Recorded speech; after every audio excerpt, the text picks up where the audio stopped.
Hey y'all, hey, I'm back. It's me, and it's Thursday, November 11th. This is the 86th episode of Nik-J-QBT, and it is also the 85th birthday of my only surviving grandparent. My paternal grandmother's birthday is today, and she turns a resounding 85. So I just wanted to wish my grandmother Rosemary a very happy birthday. I talked to her earlier today, and she sounds great. So happy birthday, Mama. I call all my grandparents Mama and Daddy. I don't know if that's just something that I did. Did y'all do that too?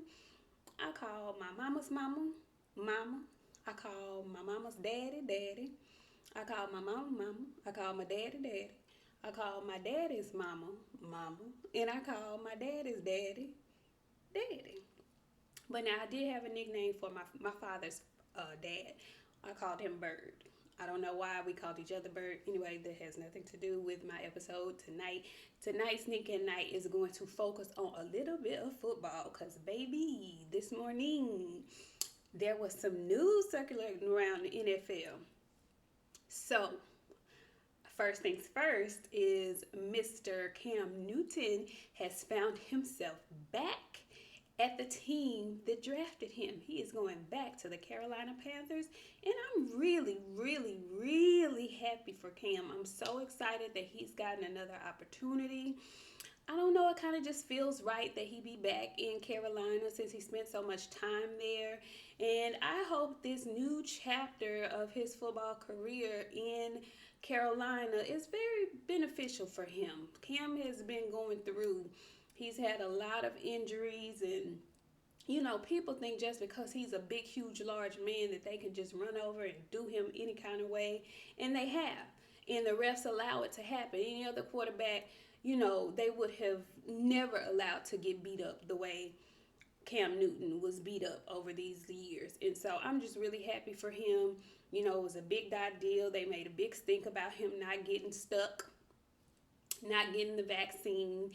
And so I think this is kind of the NFL too, wanting to simmer down the flames that one Aaron Rodgers has caused the NFL. Yes, see, we ain't forgot.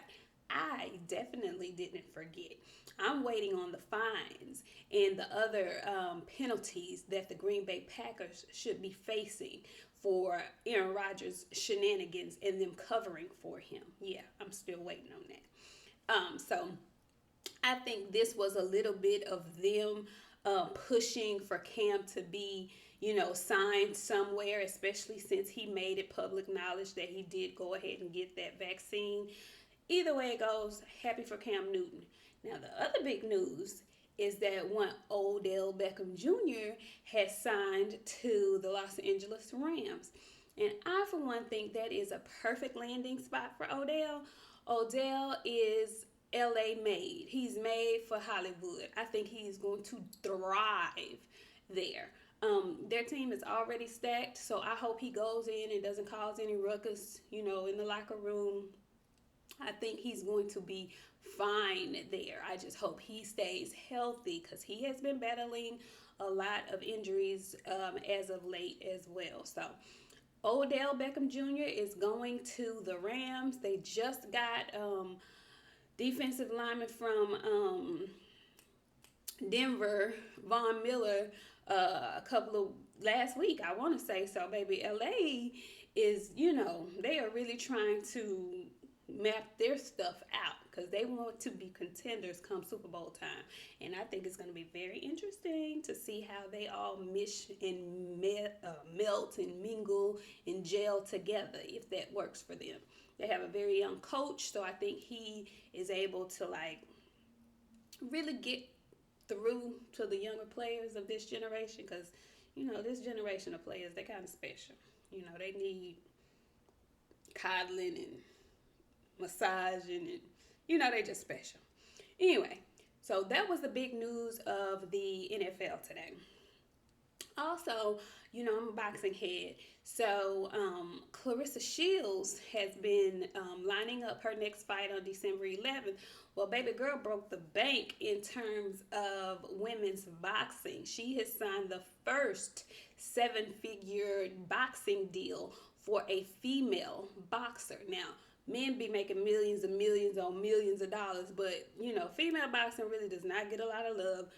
But one, Claressa Shields has set the tone yet again, as she should. She's very deserving. She is a two-division, undisputed champion. There has never been anybody, man or female, with that kind of glory behind their name. So, very well deserved. Kudos to Claressa. People were taking shots at her because she lost her second MMA fight. But Claressa's bread and butter is boxing. And so if she wins her boxing match on the 11th, as well as, who is it? Katie Taylor. Katie Taylor is also on that same card with Claressa. And they are the mega fight for women's boxing at this point. So if both of those ladies are victorious on the 11th, we should be set up for a huge mega fight for them. And that is really all I have for today. I'm going to be quick and short and sweet. I need to get this off so I can get my workout on. I have my sports bra on. I got to get it in before I go to bed. So, yeah. I'll see you guys tomorrow. Tomorrow, tune in. I'm going live, my second episode with my girl Baxiana, the Queens of the Ring. We will be on tomorrow night at 9:15 Central Standard Time. Guys, if you could, please like the video, subscribe if you haven't already, share it with folks if you know other folks who like women who talk sports and whatnot.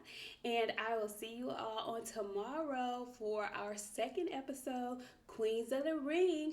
We'll be talking about what we see and what we notice at the weigh-in tomorrow for Kyron Davis and one of my favorites, David Benavidez. It's a lot of people be hating on David Benavidez. I ain't quite sure why they hate on David the way they do. I have my suspicions, but I'll keep them to myself. Yeah. Anyway, David is fighting on Saturday. His brother is also fighting on that undercard, so we'll get some good boxing this weekend.